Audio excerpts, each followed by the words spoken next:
Grazas por estar aquí. A idea é unha conversa sen presas. Unha conversa do que nos trae hoxe aquí, que son os medios de comunicación, e máis, neste caso, os digitais. Darvos as grazas, antes de nada, vos agradecería que moito mellor que vos non o vai facer ninguén, que presentarades un pouco os vosos medios. Se queres empezamos por ti, Ubaldo. Pois eu son Guado Cerqueiro, gracias, Eva. Levo 18 anos cuidando o xornal digital que pasa na Costa da Morte, e agora levo 2 ou 3 anos no xornal que lanzamos co equipo de Galicia Confidencial, o xornal da Coruña, 2 medios digitais nativos e 100% en galego. Formamos parte, además, da Asociación de Medios en Galego, que presidí durante moitos anos e que mantén viva en boa parte Enrique Sanfi. Alicia, pola túa banda, dende Ferrol 360. Sí, bos días, moitas gracias por convidarnos a este espacio, a esta conversa. Eu son Alicia Segane, agora estou dirixindo Ferrol 360. En realidade, 360 xurdiu como un medio colaborativo entre moitas persoas, entre elas pois os meus compañeiros, pois Marta Corral, Raúl Salgado, Rebeca, moitos deles algúns agora pois na SER, Marta no Diario de Ferrol, que é compañeira túa. Como quen din, eu levo no medio, pois empecé como colaboradora fai uns 5 anos e dirixindo o medio pois máis ou menos 2 anos e medio. E a verdade é que moi contenta, é un medio local que está moi arraigado ao territorio, ten 13 anos de implementación como medio digital na comarca. Para mí foi un orgullo poder continuar coa dirección do medio, porque é un medio eu era tamén fan do medio, así que todo o que sexan medios pequenos e que te permitan coñecer ben un territorio e relacionarte, poder contar o que pasa aquí dende aquí, pois parecíame un proxecto bonito, a verdade. E dende Praza nos acompaña David. Bos días. Que tal, moi boas? Pois eu son o director de Praza.gal dende 2013, dende un ano despois da fundación do xornal. Que non o coñezades, Praza.gal pois é un xornal digital, eu sempre digo que por vocación, que nacemos igual que os compañeros de Ferrol 360 naqueles anos nos que todo pechaba e caía o ceos das nosas cabezas, todo eran enterros e laios, non? Pois, cun punto sempre digo que a medio camiño entre a ousadía e a inconsciencia, non? Pois se xuntou un grupo de persoas para montar o xornal digital en galego nese momento. E a verdade é que nese momento, botando a criatura a auga para ver se sabía nadar e a ver que pasaba, non? 13 anos despois, pois aquí seguimos. Xa dende ese primeiro momento tivemos a idea de facer un xornal multimedia, non tentamos fuxir dende o principio de imos facer un digital xa que non temos cartos para imprimir, non? Aquelo non era isto, era un proxecto digital dende o inicio, e entón tiñamos claro que o digital non é só texto, non? Eso tivémoslo moi claro dende o principio. En 2018, aproveitando un redeseño importante que fixemos, naceu tamén a revista 20, que é, pois, como decimos sempre, a nosa irmá máis moza, non? Que olla a outros públicos, que tamén traballa máis outro tipo de formatos máis de revista, unha revista de sociedade, cultura e tendencias, máis afastada da actualidade, do día a día, e máis volcada hacia cara as redes sociais, tamén coa idea de traballar os novos públicos, non? De sair buscar o público ás redes, a ese mar tan complicado moitas veces, e facelo tamén dende multimedia. Aí sí que dende o inicio xa, non? Dende o vídeo, tamén dende o podcast, agora falaremos diso. Agora mesmo os dous soportes teñen, por suposto, vida independente, pero relacionados entre sí, obviamente. En ambos os soportes, pues, nesta década, sobre todo, estamos traballando moito no tema do podcast, primeiro como experiencias puntuais, e agora pois casi como un elemento máis estrutural, non? Dos dous soportes. Bueno, vos idesme entender perfectamente, porque por moito que nos fagamos un guión neste mundo, cando vas escoitando van surxindo preguntas. Non era o que tiña pensado falar con vos agora, pero falabas de cando todo pechaba, David. Creo que é obligatorio, entón, saber como vedes a actual situación do xornalismo. Falamos dun momento no que estamos frente a un crecemento, sodes a resistencia, hai necesidade de reinventarse. Empezamos por ti, como ves? Eu sempre tento fuxir da cuestión da resistencia, non? Porque iso nos leva, a pouco que nos movamos, ao terreo da militancia e do voluntarismo. E a min isto gostame moito, pero é o meu traballo. Ni máis ni menos que isto. Non é importante, pero ni máis ni menos que un traballo. E entre outras cousas, porque ninguén quere apoiar, nin ver, nin acompañar a algo que está dedicándose a resistir. Non creo que a nosa vocación ten que ser medrar. Pero para iso hai que falar de como se paga isto. E é algo que cando nos comezamos, e o Val lo sabe tamén porque estamos neste mundo, non? E tamén a través da Asociación de Medios en Galego, que no noso ámbito, e tamén supoño que noutros, hai cousas as que era un certo tabú falar, non? E unha delas era como se paga isto, porque ao final podemos montar 25 mesas da sostibilidade do modelo, isto vai de como se pagan nóminas en función de cantas se paguen, pois se fai un medio máis grande ou menos, porque a alternativa é traballar gratis. Pode parecer moi simple, pero é así. E entón, isto nos leva a seguinte cuestión, que en que momento estamos agora? Pois sí, efectivamente, nun contexto de audiencias moi fragmentadas, de que unha parte da audiencia simplemente non nos pertence, entre outras cousas, porque contribuímos a regalarlle as redes sociais, se cadra non hai alternativa a regalarlle as redes sociais, pero agora si nos poñemos a pensar cantas horas de traballo semanal lle dedicamos a redes sociais e cantas ao formato web, pois ao mellor xa traballamos máis en Instagram ou en X, Blue Sky ou que queiramos que na nosa web, non? O traballo de redes é moi importante. Pero todo isto nos leva ao modelo económico. O modelo económico que queremos ser xa non de maiores, non? Sino que queremos ser no medio prazo. E isto a mí sempre me conduce ao mesmo, que un medio como noso, eu falo por Praza, faltaría máis, o medio prazo só se pode entender coa comunidade lectora, coa comunidade, co público, e iso implica, e non é fácil de trasladar, que igual que hai 15, 20 ou 25 anos, se ti ias gastar pois 1 euro ou 100 pesetas por un xornal nun quiosco, a día de hoxe a información tamén segue costando cartos. Porque senón nos leva, ademais, a un escenario moi curioso. Se nos poñemos agora a facer unha busca de cantos xornais teñen todo en aberto e cantos xornais teñen todo en pechado, ao final acabas amosándolle o teu cuñado na mesa de Nadal unha cousa que te sale no móvil e que están aberto e que resulta que é do que hai diario ou de non sei, ou de la Gaceta de la Nación Española, unha historia destas, non? E resulta que a maior parte dos medios que con de tendencia que sexan de dereitas, de esquerdas ou de medio pensionistas, pero profesionais que traballan, digamos, con rudimentos desta profesión, están detrás dun muro de pago, non? Eu creo que isto é un problema democrático tamén. Entón, ou tecemos comunidades, e hai experiencias exitosas nese sentido, que nos permitan traballar con calma, independentemente de quen goberne na Xunta, na Deputación, no Concello, na Comunidade de Veciños. Ou facemos da man da comunidade ou non o facemos. Non creo que sea, e non é un laio, que decir, non é unha cousa de decir, ai, que pena, non, porque ao final sempre acabamos falando de que a política de axudas á Xunta é terrible. Claro, por suposto que é, non? Pero ao final é unha cousa que é bastante un círculo que sempre, bueno, sí, saímos daqui, dámonos a razón, que mal está todo e ata o seguinte momento. Eu creo que a medio prazo só hai ese camiño, non? Que é apelar ás nosas comunidades que por moi pouco, por menos do que costa a suscripción de Netflix ou de HBO ou de Movistar, podes ter información de proximidade en galego, de calidade, feito por persoas que existen e non por unha IA ou que vai máis alá de copiar e pegar teletipos. Isto funciona así. Eu creo que se algo conseguimos estes anos, e nos algo creo que achegamos nese sentido, é un pouco a romper ese tabú de explicar o que costa facer xornalismo. E iso custa fundamentalmente o que custan as nóminas dos compañeros e as compañeras que traballan en cada medio.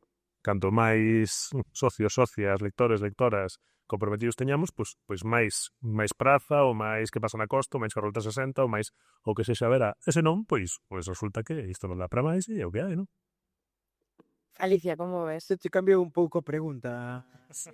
Bueno, eso Foi a financiación que se quería falar dela. esa é outra das cualidades, non, deste mundo, que vas buscando A e acabas no Z sen querer. A ver, eu por unha banda penso como fala o compañeiro, é verdade que hai que poñer en valor o traballo de información, é verdade que agora é todo un pouco confuso. Outro día, por exemplo, unha persoa me preguntaba se é mellor publicitarse nun medio de comunicación ou coller unha persoa que é un instagramer e pagarlle porque fale, por exemplo, pois da súa marca e demais. Eu penso que estamos a falar de cousas diferentes. Para min é moi importante como pôr en valor o traballo do medio. Tamén penso que é diferente na prensa local que en prensa que xa é autonómica ou estatal. Penso que a xente non está habituada a pagar pola información local, todavía non estamos nesa mentalidade, penso. Quizás sin outros medios máis nacionales, como pode ser O País ou outro tipo de suscripcións, que xa estamos habituados a que o que queres saber un pouco máis tes que pagar e tes que facerte unha suscripción de algún medio. Pero en xeral, na prensa local, penso que esta mentalidade todavía non ha terminado de recalcar na mente, non? Entón, o mellor máis que ir hacia fórmulas de suscripción, sí que ir hacia fórmulas como de crowdfunding ou de poder pedir algún tipo de axuda se queres que o medio continúe existindo, non? Iso sí que é algo que nos dende Ferrol 360 estamos a darlle unha volta porque efectivamente financiar os medios locais é complicado. E despois tamén penso que é interesante poñer en valor o que é o traballo dos medios. Nos non somos ni influencers ni instagramers, somos xente que pon o foco sobre que influencers e que instagramers a veces teñen valor ou merece a pena seguir, e tamén creo que nun mundo onde entras nun Instagram ou entras nun medio de comunicación, nunha red social e non sabes diferenciar ás veces a información, nós tamén funcionamos ás veces como filtro, non? Poñemos en valor e mencionamos ás veces persoas que tamén son informantes, mesmos que non sexan dende un medio convencional. E creo que tamén funcionar como filtro pode servir a nivel de servicio público, non? Porque as redes a veces están super ben, pero tamén teñen a outra banda, que hai tanto que é difícil de abarcar e de saber tamén con que te informas, non? E penso que aí, se hai un medio honesto detrás que pode facer un pouco ese traballo de filtrado, pois tamén é parte da nosa labor un pouco, de diferenciarnos tamén por iso, pola honestidade, pola cercanía, porque somos profesionais, non somos unha persoa que colle conta simplemente o que lle interesa, e ao final tamén os Instagrames, moitos deles están pagados por marcas, quero dicir, que ao final non é tan diferente, sempre hai unha publicidade detrás. Claro, hai unha liña, quizá, que como profesionais queremos ver máis fácil, que non sempre a vemos, non? E saber onde está o punto entre a publicidade e a información, ás veces, é algo hipercomplicado. Dende logo, e moi interesante o tema do filtro, de que os medios fagamos ese filtro en relación ás persoas que se convirten en instagramers de cada comarca a nivel local, quero falar. Moitas veces nos deixamos levar por o número de likes que teñen, máis que polo contido xeral que xeneran para compartir. Pero bueno, hai varios focos abertos, e hoxe abriron varios focos, falamos un pouco de financiamento, falamos de resistencia. Eu creo que hai varios puntos distintos. Falamos tres medios moi pequeniños, te traballas nun medio máis grande. Para os medios pequeniños o formato de autónomo é máis que, eu creo que máis importante a resistencia en relación a ser autónomo que a resistencia do xornalismo. O xornalismo creo que está moi vivo e estamos vendo experiencias de todo tipo a nivel estatal, a nivel europeo e a nivel local, o vemos continuamente e o vivimos, un montón de xente que traballa no local e traballa fenomenal.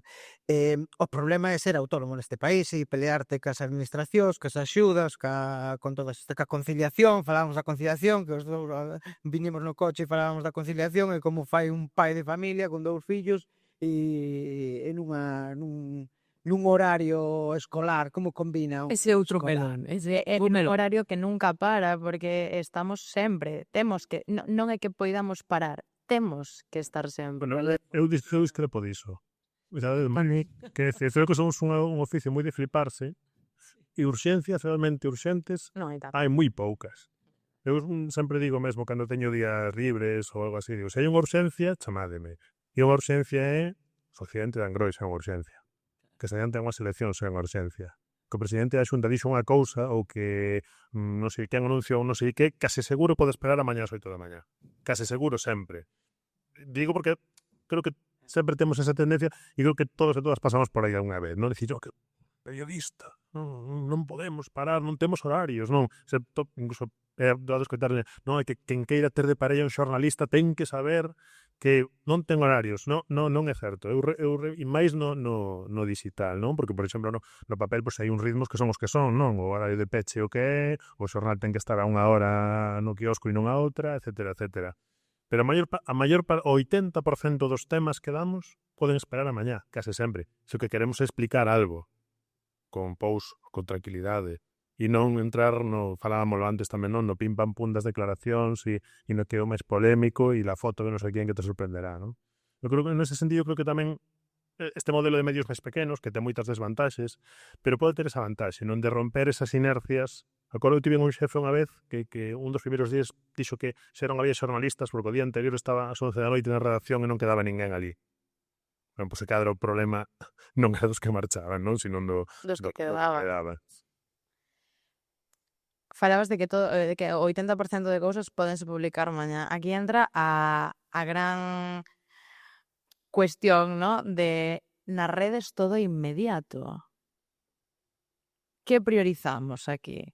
Dicir, bueno, isto doulle máis calidade, podo esperar a mañá, adícolle en vez de 20 minutos, 2 horas, non pico o que chegou e vai xa, ou son o primeiro. Depende do contido tamén.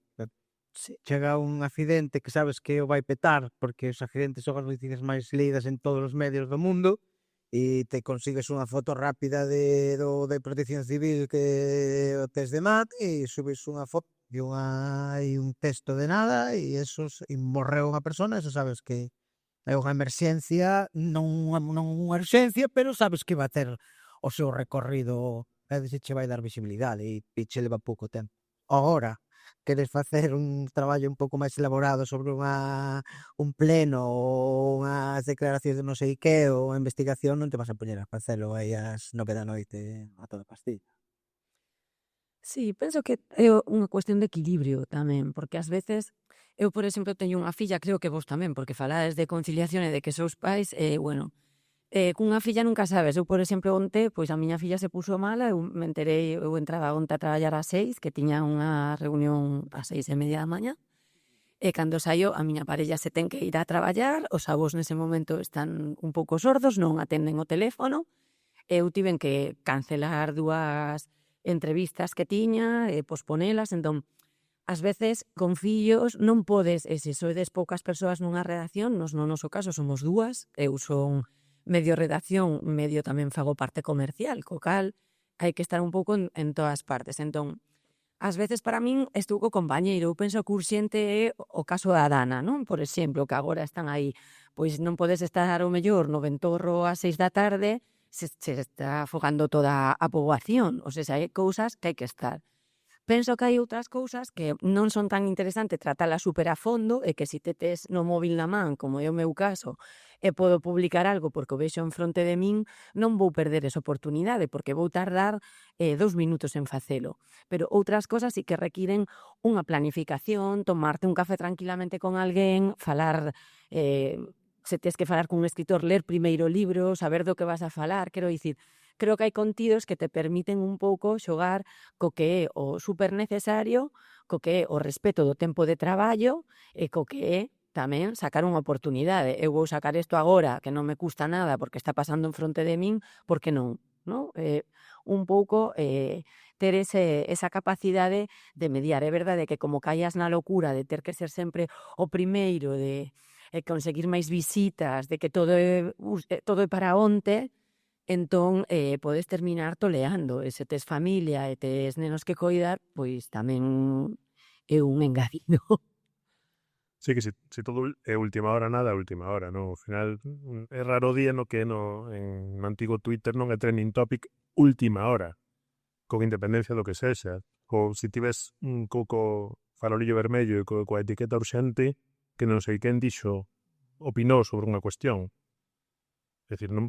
Por que son urxentes as declaracións do alcalde de Madrid sobre un tema de política estatal, por exemplo? Por que?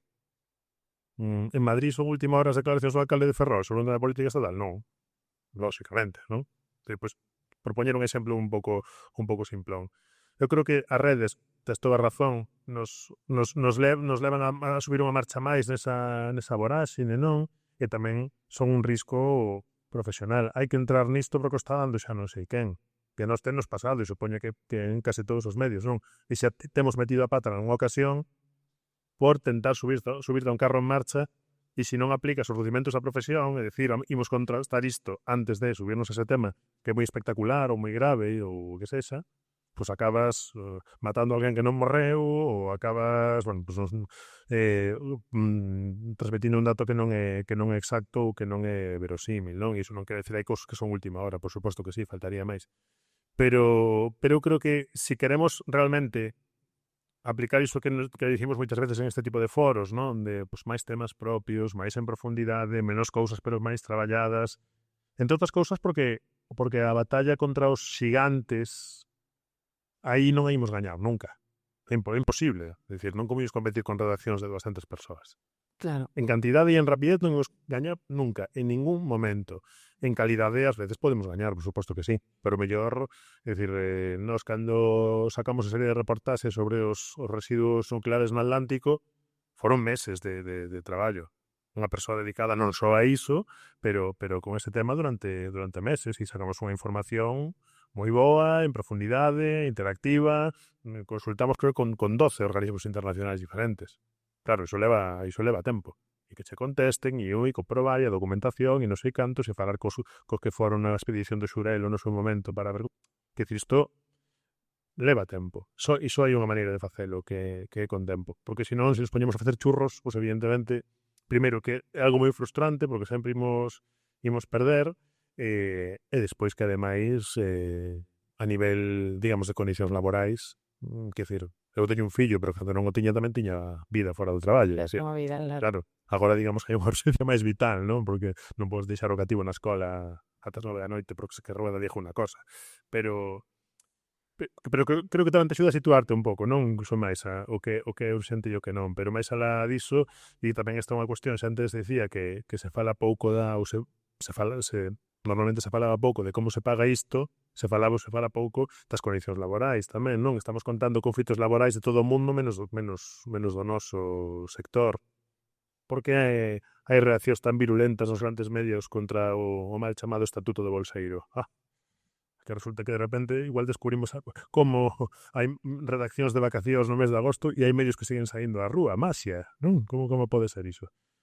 Entón, claro, eu creo que tamén si medios como os nosos, que no caso de Falo por Praza neste caso, nacemos cunha certa vocación de facer certas cousas de maneira diferente, iso implica, pois, respetar quendas, descansos, etcétera, e implica, por exemplo, que se tes 2 persoas librando, pois non podes traballar igual que se non estivesen librando, é imposible. Eu creo que, nese sentido, tecer comunidades próximas coa audiencia non ten que ver só con que se faran socios e socias e poñan 10 euros ao mes, que, por suposto, tamén, pero tamén con transmitir como traballamos, non?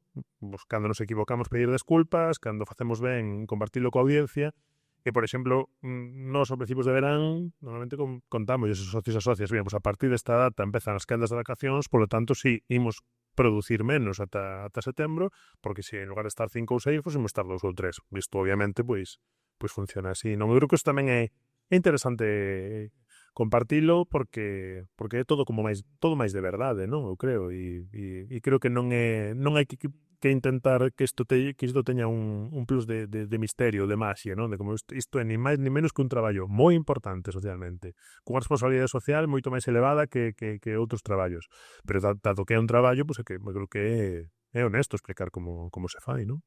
Falas de responsabilidade social e ás veces malentendemos, ao meu parecer, aquí estou dando unha opinión, pode ser compartida ou non, se asemella que é menor cando estamos falando dun sitio máis pequeno. É dicir, a túa responsabilidade é moi grande se traballas no noso ámbito, pero nunha gran cidade.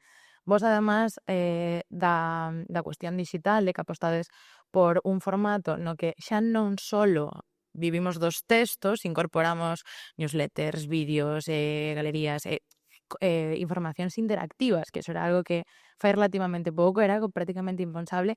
Tamén apostades polo local, polo que está nos vosos portais, nas zonas ás que ides despois cos nenos. Como de fácil ou de difícil é xerar esa sensación de comunidade por exemplo, empezamos contigo, Alicia, porque, bueno, é a situación que máis de preto teño, non? Nunha cidade como Ferrol. Como se xera esa comunidade e como se mantén? Que creo que é a gran pregunta.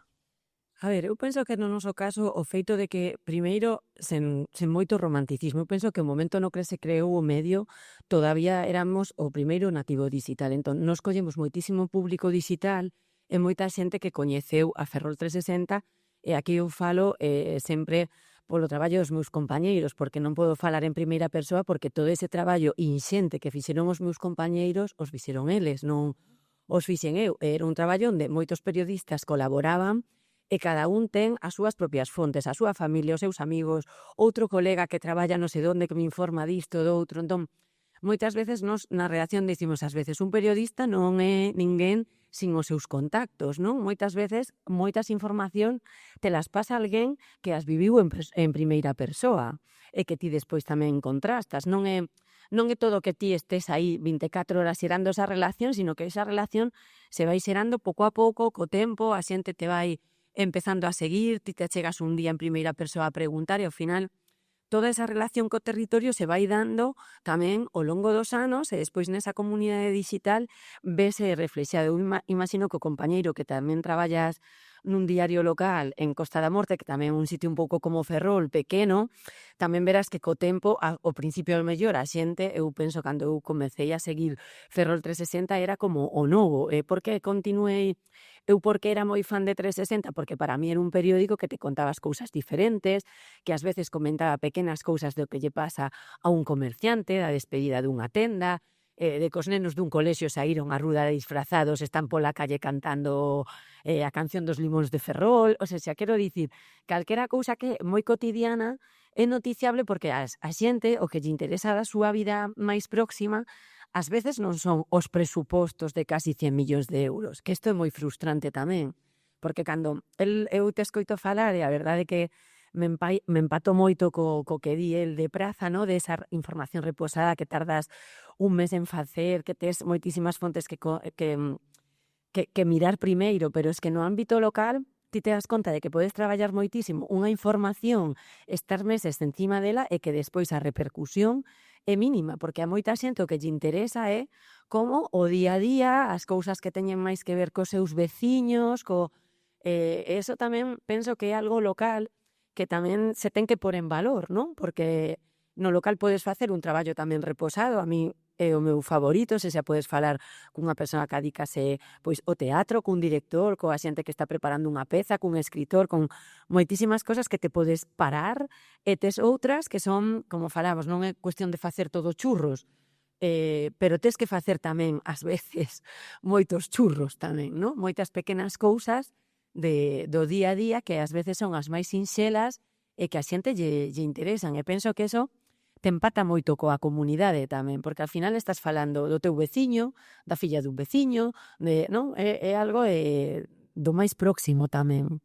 O hiperlocal, nos chamamos o hiperlocal directamente, xa non local, hiperlocal. Nos traballamos en que pasa na costa nunha zona como toda a Costa da Morte, que son 100 kilómetros de arriba para baixo e 50 de este a oeste. Sin embargo, notamos que as noticias de índole comarcal son moito menos potentes que as máis concretas, que as da parroquia de ali, as de Mullo de Arriba. O sea, canto máis concreto ti vas, máis repercusión ten. E o que pasa na costa é éxito que ten a súa comunidade, é unha pasada. O que pasa na costa leva 18 anos, nacemos sin WhatsApp, sin redes sociais, sempre desde o principio houve unha comunicación moi directa ca cidadanía. Sempre a cidadanía nos chamaba, nos contaba, estivemos nos primeiros anos moi presentes en todos os eventos, en todos os lugares. Eu era novo, non tiña familia e podía estar traballando 16 horas, ir aquí, ir alá e percorrer toda a comarca. Entonces sí que tes unha presencia e unha proximidade. E unha vez que entraron as redes sociais, o sea, que entraron o WhatsApp, que entraron as redes sociais, aí é cando a responsabilidade do medio, ou a responsabilidade, ou a forma de proceder é cando ti lle das prioridade ao que che conta o veciño.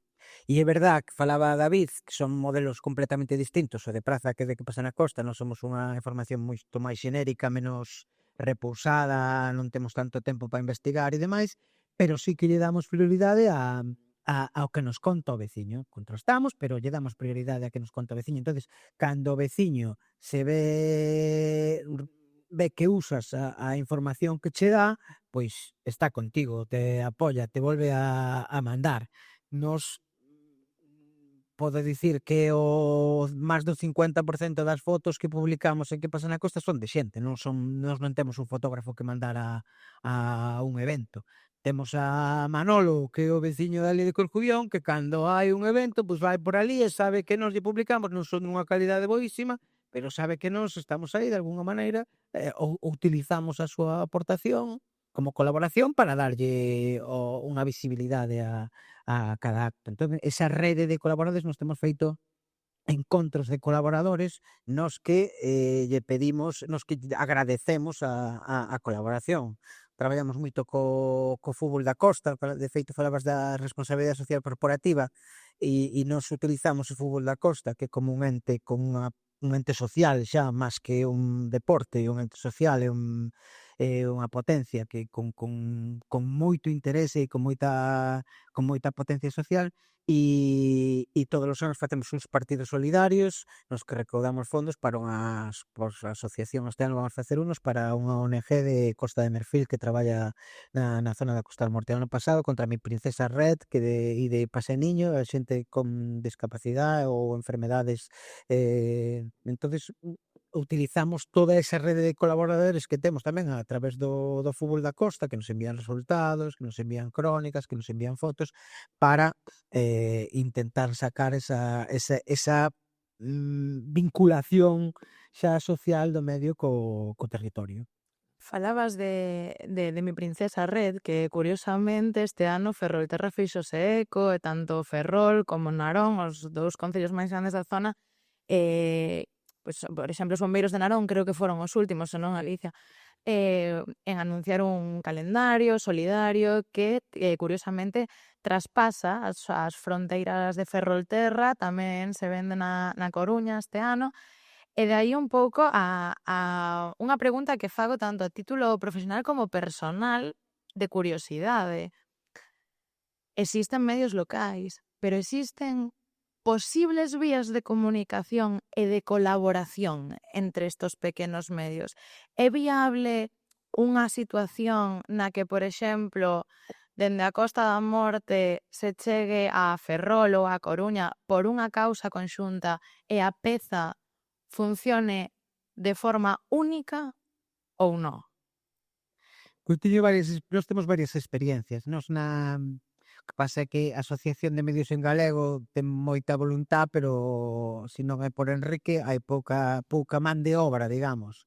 E sí que intentamos facer no seu momento declaracións conxuntas entre os casi 40 medios que formamos a Asociación de Medios en Galego e que sí que poderían funcionar en toda Galicia, pero que é verdad que ao final non acaba de estoupar porque igual os propios medios que formamos non lle damos a visibilidade que necesitaría un contido global para ter a súa potencia. É dicir, eu publico un artigo da Asociación de Medios en Galego, pero igual non o poño na portada, o poño por aí, non lle dou a...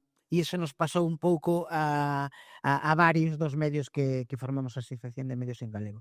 De todas maneiras, nos agora no Paraugas de Galicia Confidencial, no Xornal da Coruña nace no Paraugas de Galicia Confidencial, que é outro medio digital galego que xa leva 20 anos funcionando, e temos Xornal da Mariña, Xornal de Lugo, Xornal de Vigo, hai unha serie de medios comarcais, locais, que compartimos información a través do Galicia Confidencial, e polo que nos di Xurxo Salgado, pois funcionan bastante ben, e dentro do propio Galicia Confidencial pois nos aparecen novas do que pasa na costa, do Xornal da Coruña, do Xornal de Vigo, do Xornal de Lugo.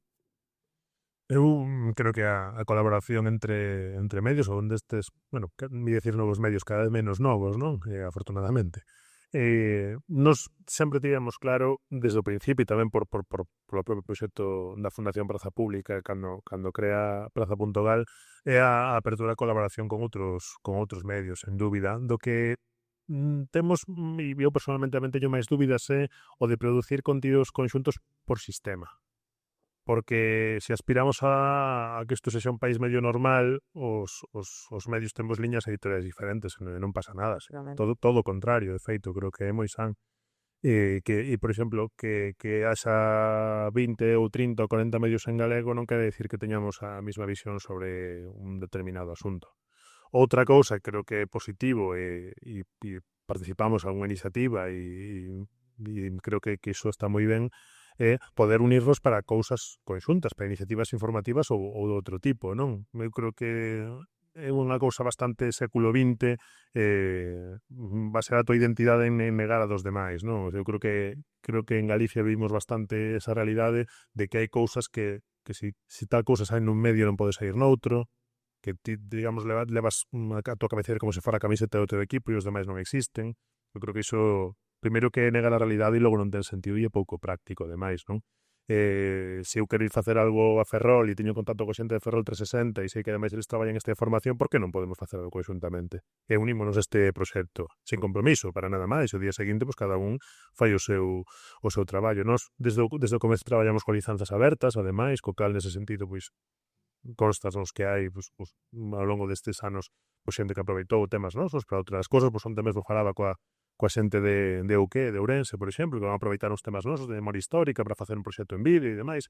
Ben, eu creo que nese sentido sería absurdo non poñerlle portas ao campo, e creo que igual de absurdo sería tentar, e dicíase moito neses anos nos que nacemos e que había pois esas estreiteces incluso máis que as actuais, non? Por que tal e cual proxecto que están cada un polo seu lado, por que non vos unides e facedes algo grande, ou algo máis grande, ou unides forzos cada un polo seu lado? Digo, porque igual simplemente porque somos proxectos diferentes e non pasa nada por ser proxectos diferentes. Outra cousa é ser proxectos cos muros así de altos, no que vayamos a organizar exactamente o mesmo ou estemos exactamente no mesmo proxecto, pero antes morto que ir da man deste. Non, pues, por qué? Non pasa nada.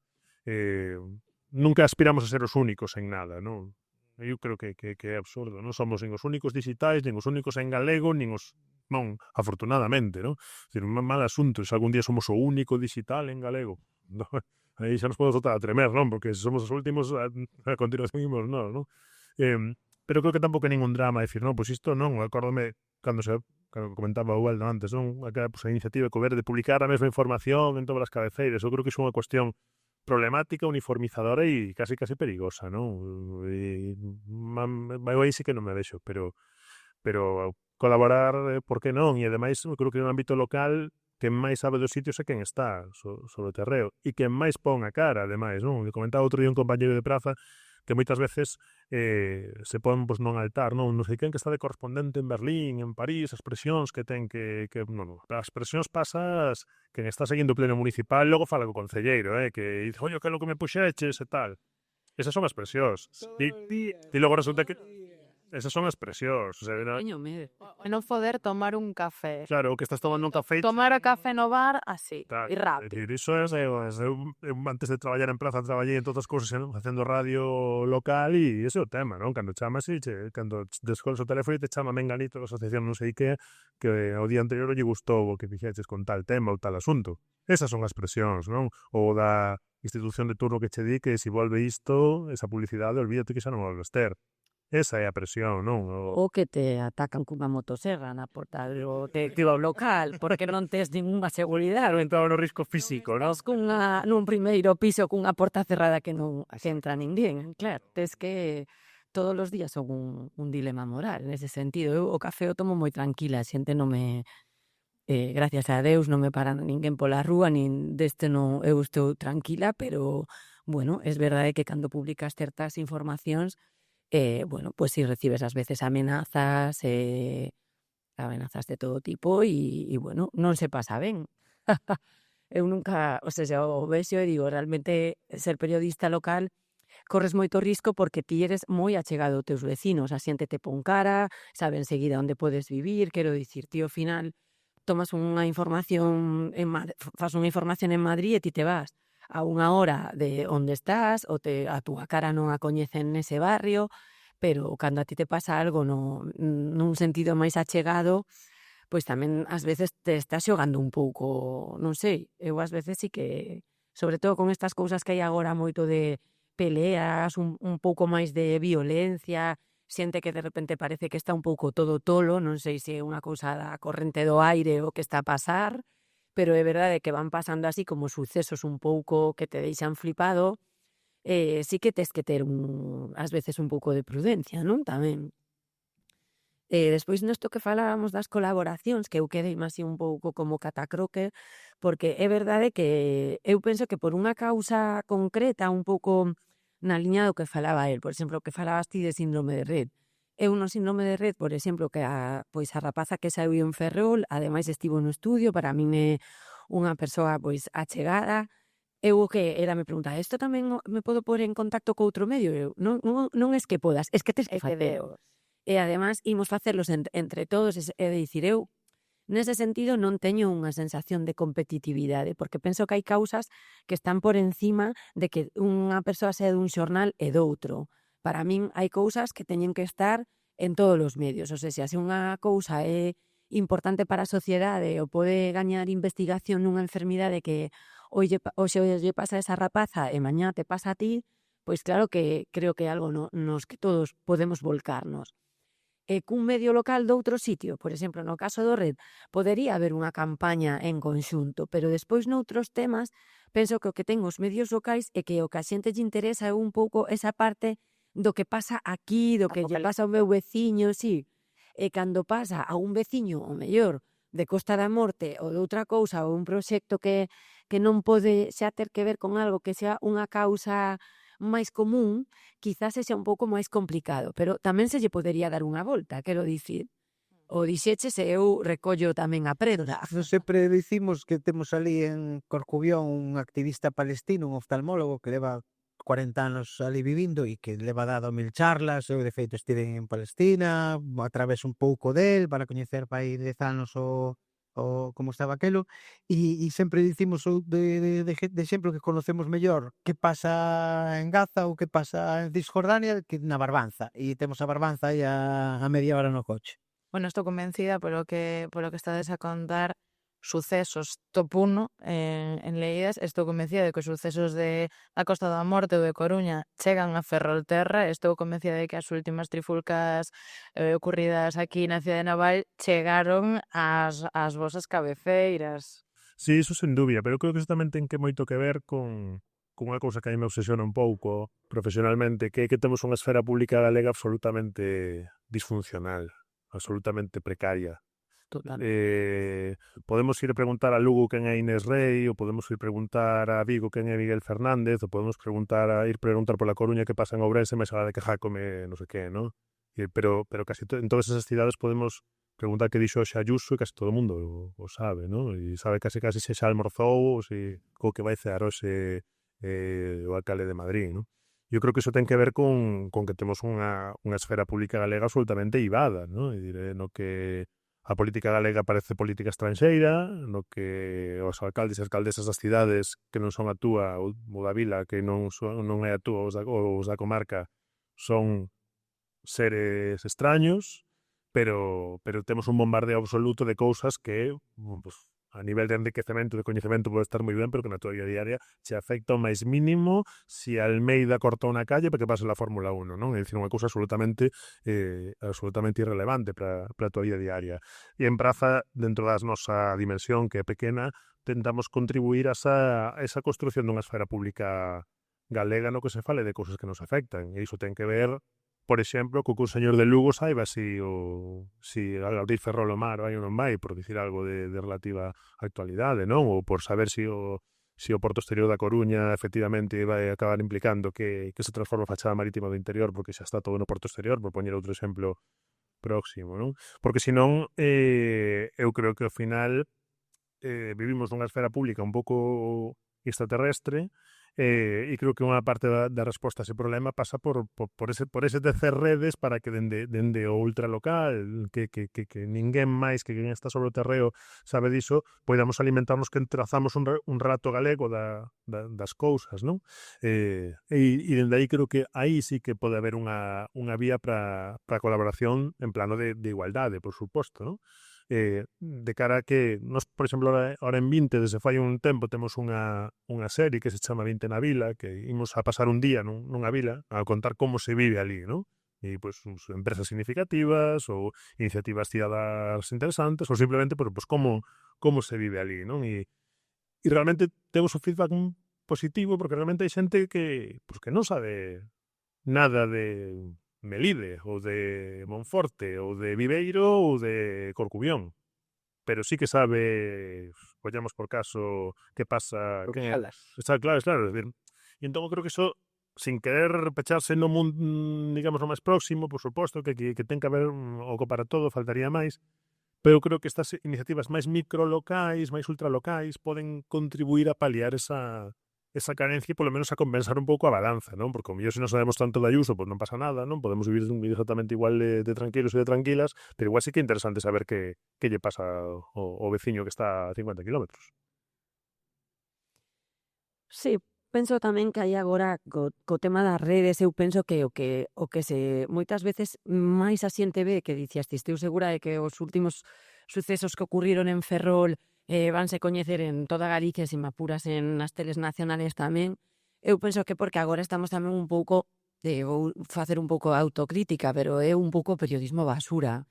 É dicir, ti o ves tamén no local, non importa un presuposto, a xente non lle interesa as cousas se as rúas están arranxadas ou non, ou ás veces o debate político lle interesa a xente que é un pouco política, que xa moitas veces son xente que é máis militante, pero que é no número, e nas cifras, e nos compartidos, o que interesa sempre é o máis raro, o máis chungo, Truculencia. o máis turbulento, e despois iso, ademais, as redes é o que de repente máis potencia, non? É como se todo iso fose o foco máis importante. Eu recoñezo que teño que publicar sucesos porque os sucesos suceden e dan visitas e ao final todos os medios pequenos temos que contar estas cousas. Pero a mí non é a información que máis me gusta, porque é unha información que realmente pasa, o sea, nace e morre casi, se me apuras, nace na mañá e morre o fin da tarde, de noite xa hai outra nova. Ao mesmo tempo son cousas super pintorescas e ás veces rocambolescas e horribles que fan creando aí como un relato que se acaba maximizando. É como que de repente parece que Ferrol é o Bronx. Eu digo, a ver, en Ferrol é verdade que están a pasar cousas e cousas que non se vían o mellor cando eu era máis pequena, pois que non había tanto machete ou tanta cousa así, pero tampouco é unha cidade onde ti non podas pasear cos teus fillos, nin podas ter unha, non? O sea, xa é un sitio que segue a ser un sitio tranquilo. Que pasa? É verdade que hai que tomar as cousas que pasan en serio, quizás sí que hai que aumentar a seguridade, non quero dicir que non teña un valor o que sucede, Sí, pero non é só pero, iso. claro, non somos só iso, non? E se ti ves as informaciones que se viralizan un pouco, os vídeos que son máis compartidos, sempre van nesa liña de cousas que xeneran un relato público moi cutre tamén a nivel local. Xa non só que como galegos o mellor nos interese máis o que pasa co mozo da Ayuso que o que pasa na nosa casa, e que ademais dentro da nosa casa o que máis nos interesa é o que menos importancia vai ter para o teu futuro, para o futuro da túa cidade. Eu penso que aí sí que estamos a vivir unha crise de que eu non sei canto lle interesa a xente saber. Cada vez penso que hai máis desvinculación con esa información que pode ser unha información máis política, máis presupuestaria, máis de facer unha comprensión da realidade un pouco máis complexa. Penso que o a xente non ten tempo, se eu o poño dende será por falta de tempo ou que a xente está anestesiada mirando vídeos en scroll onde te sae todo isto que estamos a falar. Non sei, a verdade non teño un análise estudiado, pero isto penso que toda a xente que vemos nos medios, nas cifras do que se lee e do que non se lee. Eu quero apuntar tamén aí que os medios de comunicación teñen que facer un exercicio de responsabilidade, porque eu estou aí, unha cousa é contar un suceso, outra cousa é contar o suceso, volver o día seguinte porque este estaba non sei que e bebiu, e volver o terceiro día porque os que estaban no hospital, a súa filla tamén non sei o que, volver a non sei cuánto.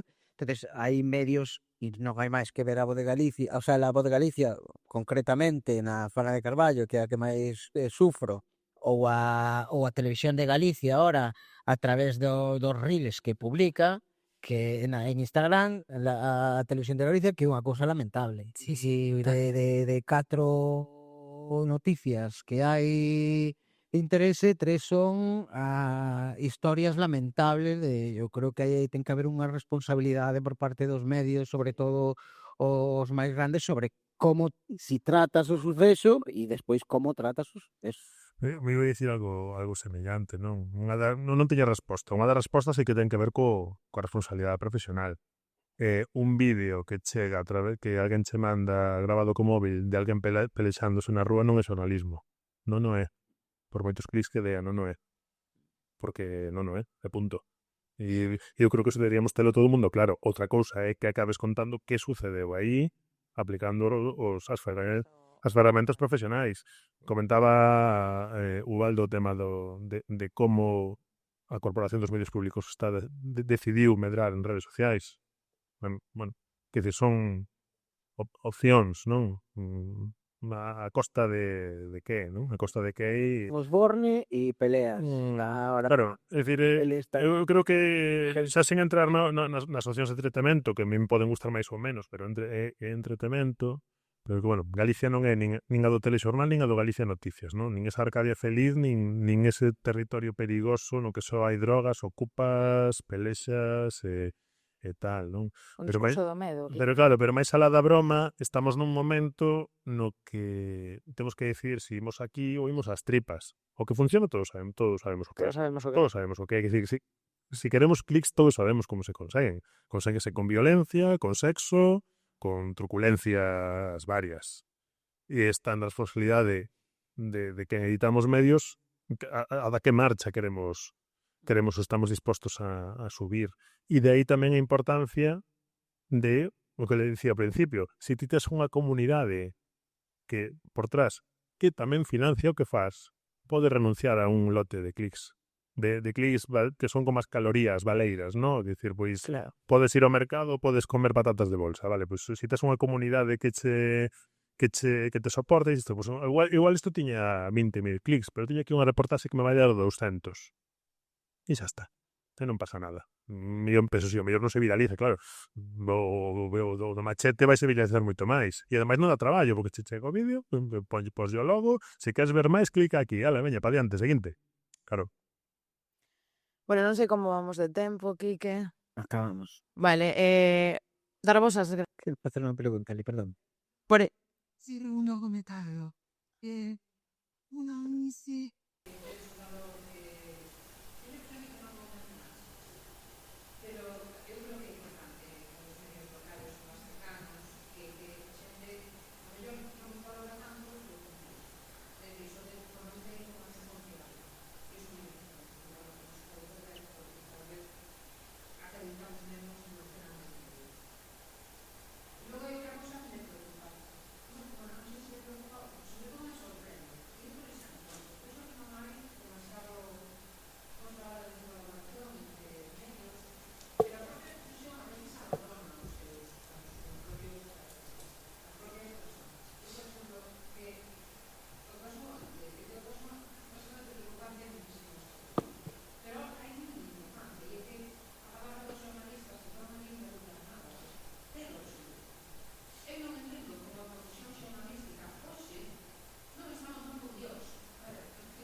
Eu creo que hai unha mestura entre, primeiro, precariedade laboral, non? Se non sabes se gastas traballo no que ven, é difícil asumir certos riscos.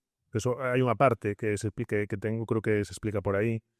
Hai outra parte que se explica, sobre todo a nivel de grandes medios, que ten que ver con trincheiras ideolóxicas. Se é o de enfronte, como si lle pasan por riba, da igual, porque o de enfronte é dos malos, entón da igual. E logo creo que ten que ver con que pasamos, con que somos un oficio moi corporativista para algunhas cousas, pero posiblemente non para as máis importantes, non? E aí falo do noso ámbito máis cercano. Creo que se o colexio profesional estivese nutrido dunha parte moito máis importante da profesión, podería moverse para determinadas cousas con moita máis forza. Eu creo que aí temos aí unha xunta de goberno que ten moitísimo mérito e que se move con moita vontade, pero ten que ter a forza da profesión por trás, non? E logo ten que ver tamén con que con que a profesión xornalística poida ter unha certa blindaxe de cara ás empresas e de cara ás institucións, non? Porque senón é imposible, e acabámoslo de ver, non? No caso do fiscal xeral. Ten que haber unha certa blindaxe. Aí, por exemplo, viuse como sí que hubo pois xornalistas que tiveron que declarar aí obrigatoriamente que estiveron amparados, non, polas súas empresas editoras ata o final e das últimas consecuencias. Eu creo que aí sí que, dentro do terrible de todo, sí que puido ser un bo exemplo de como ainda hai redutos, non, do que, bueno, pois alguén leva un traballo ben feito ata o final e agora parece, non, onte dicen, pues que revelen sus fuentes. Non, que isto vai de outro asunto, non?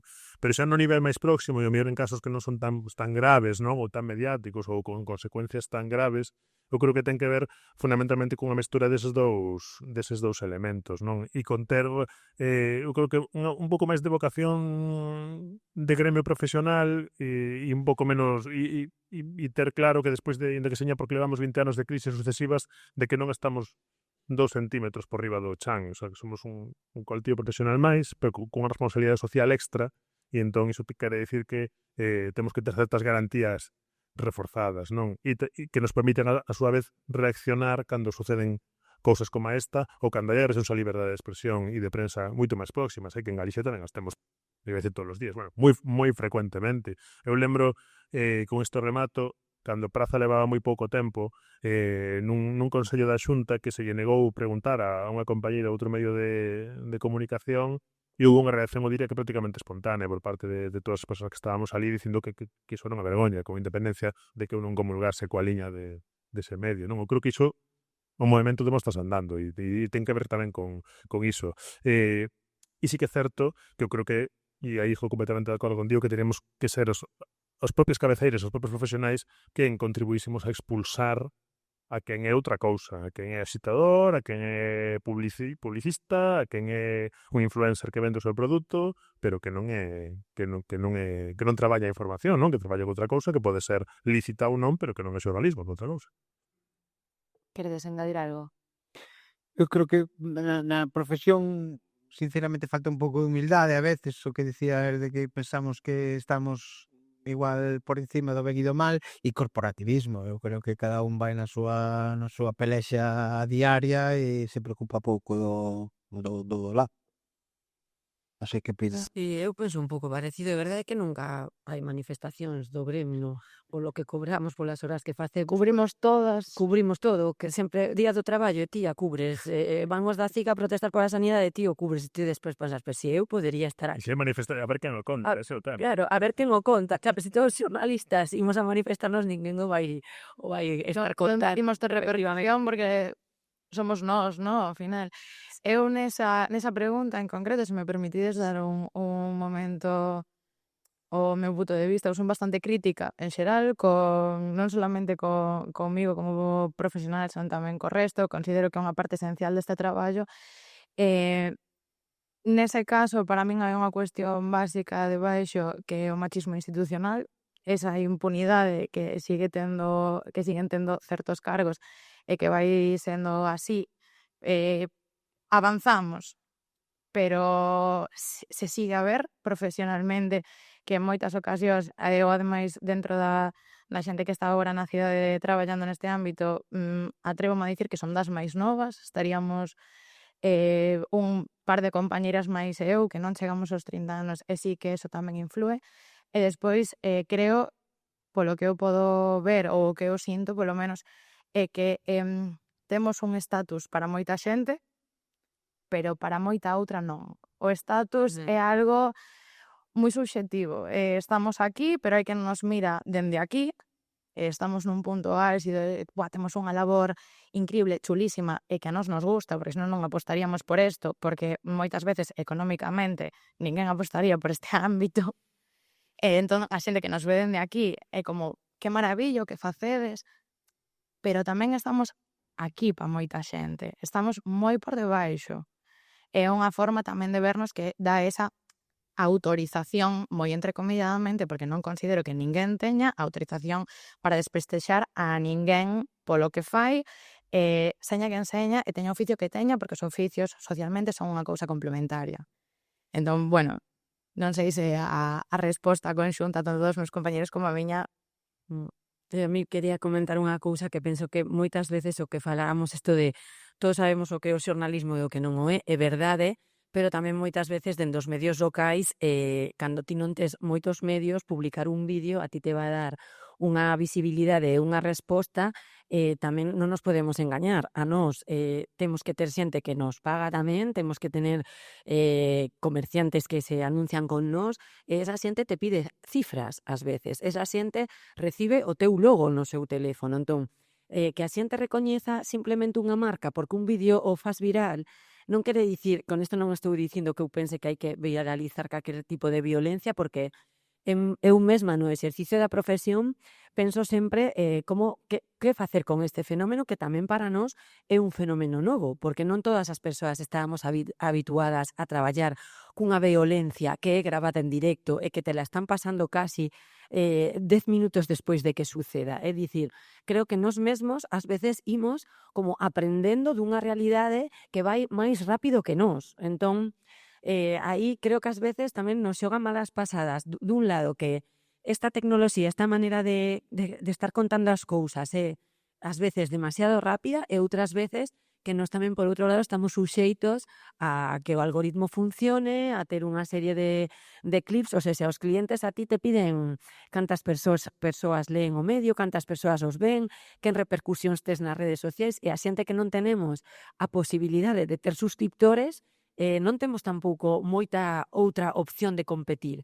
E no local, como falábamos ao principio, por facer un círculo de peche, é moi difícil que a xente te pague por ler información local, porque ao final a xente o que ve é o vídeo de merda. Total. Entón estamos un pouco nunha espiral onde eu penso que bueno, eu animo desde esta mesa a xuntarnos un día sen micros e sen cámaras e poder xuntarnos xente da profesión e ver verdadeiramente tamén dende a radio de Fene, dende as radios municipais, como traballar isto, porque penso que é algo que para todos os profesionais ás veces nos ten un pouco como un pouco unha inquedanza aí, non? De que pasa con isto, como facer frente a isto e como non pecar de entre os cartos e tamén a ética, que eu penso que sempre ten que estar unha ética profesional que faga un pouco de límite a toda esta toleada que hai. Teño 1000 preguntas que van quedar para fora, para que a xente que está aquí sentada non acabe con nós en calquer momento, porque a ver quen o cubre, estando os 4 aquí sentados, ese vai ser o problema. Entón, moitas gracias a Ubalde, Alicia, David, por estar hoxe aquí e acompañarnos. Foi un placer absoluto poder falar con vos e aprender de vos, e imos fora e seguimos ca conversa. Gracias a vos. Moitas grazas a todos.